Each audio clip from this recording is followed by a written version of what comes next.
اور جب موسیٰ نے اپنے شاگرد سے کہا کہ جب تک میں دو دریاؤں کے ملنے کی جگہ نہ پہنچ جاؤں ہٹنے کا نہیں، خواہ برسوں چلتا رہوں۔ جب ان کے ملنے کے مقام پر پہنچے تو اپنی مچھلی بھول گئے تو اس نے دریا میں سرنگ کی طرح اپنا رستہ بنا لیا۔ جب آگے چلے تو موسیٰ نے اپنے شاگرد سے کہا کہ ہمارے لیے کھانا لاؤ، اس سفر سے ہم کو بہت تکان ہو گئی ہے۔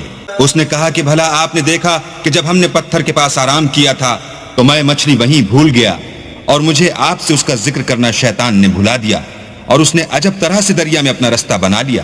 موسیٰ نے کہا یہی تو وہ مقام ہے جسے ہم تلاش کرتے تھے، تو وہ اپنے پاؤں کی نشان دیکھتے دیکھتے لوٹ گئے۔ وہاں انہوں نے ہمارے بندوں میں سے ایک بندہ دیکھا جس کو ہم نے اپنے ہاں سے رحمت یعنی نبوت یا نعمت ولایت دی تھی اور اپنے پاس سے علم بخشا تھا۔ موسیٰ نے ان سے جن کا نام خضر تھا کہا کہ جو علم اللہ کی طرف سے آپ کو سکھایا گیا ہے، اگر آپ اس میں سے مجھے کچھ بھلائی کی باتیں سکھائیں تو میں آپ کے ساتھ ہوں۔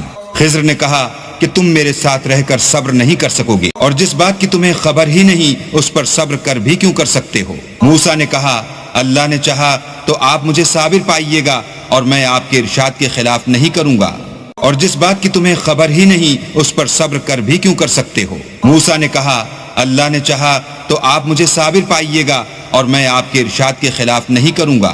خضر نے کہا اگر تم میرے ساتھ رہنا چاہو تو شرط یہ ہے مجھ سے کوئی بات نہ پوچھنا جب تک میں خود اس کا ذکر تم سے نہ کروں۔ تو دونوں چل پڑے، یہاں تک کہ جب کشتی میں سوار ہوئے تو خضر نے کشتی کو پھاڑ ڈالا۔